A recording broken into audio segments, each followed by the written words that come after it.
Friends, स्वागत है आप सभी को आपके अपने यूट्यूब चैनल में। तो फ्रेंड्स, आज हम बात करेंगे साइंस के रिपीटेड क्वेश्चन जो आपके आने वाले एग्जामों के लिए फ़ायदेमंद होगा।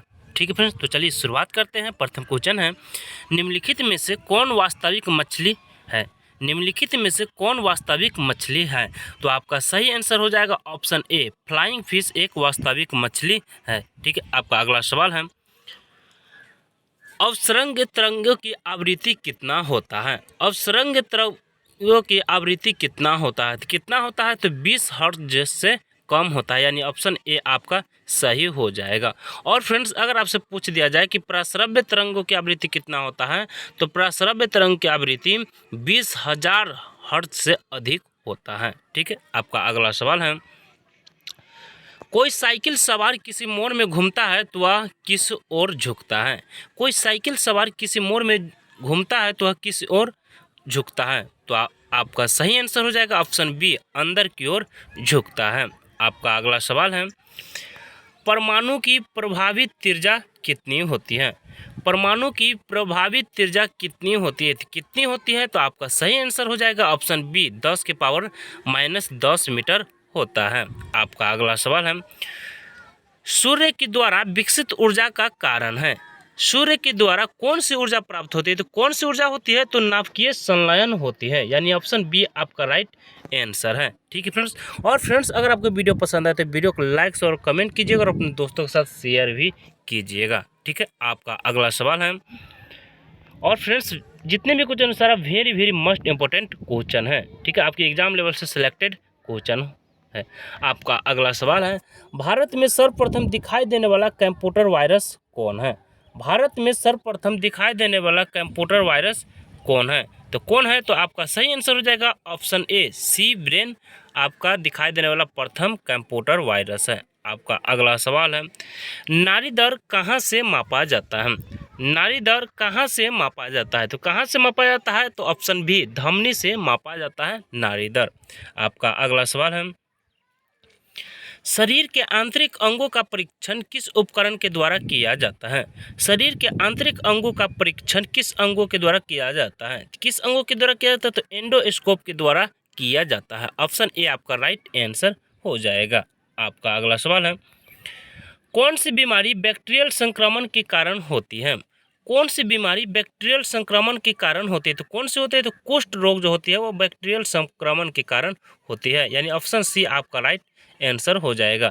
और जितने भी क्वेश्चन है सभी एग्जामों में आपको काम आने वाला क्वेश्चन है, और यह प्रीवियस पूछा गया क्वेश्चन है। इस्पात या आयरन की वस्तु में जिंक की पतली परत के लेपन का नाम क्या है? इस्पात या आयरन की जो वस्तु होती है उसमें जिंक की पतली परत किए जाते हैं, तो उस लेपन का नाम क्या है? तो क्या है? तो ऑप्शन सी, यानी यसद लेपन आपका सही हो जाएगा। आपका अगला सवाल है, प्रोटीन की दृष्टि से किस भोजन का जैविक मान सर्वाधिक होती है? यानी प्रोटीन की दृष्टि से किस भोजन का जैविक मान सर्वाधिक होती है? तो किसका होता है? तो सोयाबीन में सबसे ज़्यादा प्रोटीन पाया जाता है। ठीक है, तो आपका सही आंसर हो जाएगा सोयाबीन। आपका अगला सवाल है, कंप्यूटर के छोटे छोटे टुकड़े जल की सतह पर क्यों नाचती है? कंप्यूटर के छोटे छोटे टुकड़े जल की सतह पर क्यों नाचते हैं? तो क्यों नाचते हैं? तो क्योंकि पृष्ठ तनाव के कारण होती है। ये सभी किसके कारण होती है? तो पृष्ठ तनाव के कारण होती है, यानी ऑप्शन ए आपका सही हो जाएगा। आपका अगला सवाल है, दूरदृष्टि निवारण के लिए कौन सी लेंस का प्रयोग किया जाता है? दूरदृष्टि निवारण के लिए काम में कौन सा लेंस प्रयोग किया जाता है? कौन सा लेंस होता है? तो उत्तल लेंस आपका सही हो जाएगा।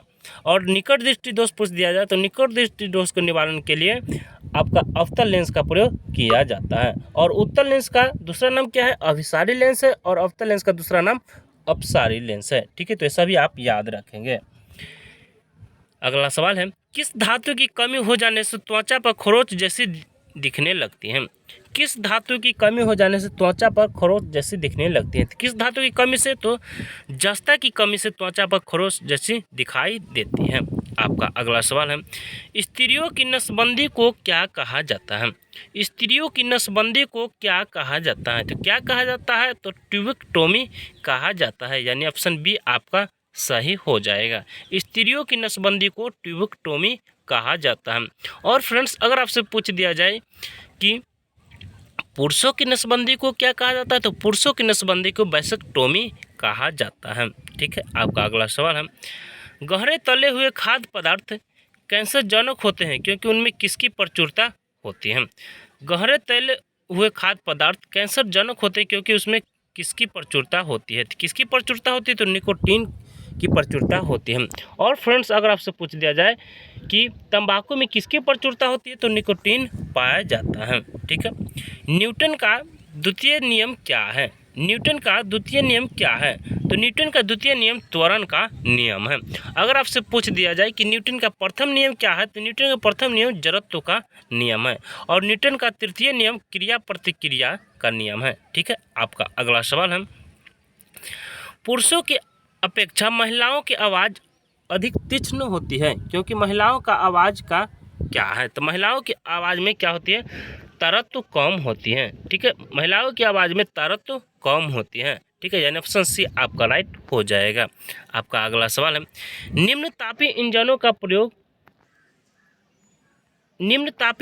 प्रयोग कहाँ किया जाता है? निम्नतापी इंजनों का प्रयोग कहाँ किया जाता है? तो कहाँ किया जाता है? तो रॉकेट प्रौद्योगिकी में किया जाता है। निम्नतापी इंजनों का प्रयोग रॉकेट प्रौद्योगिकी में किया जाता है, यानी ऑप्शन सी आपका राइट आंसर हो जाएगा।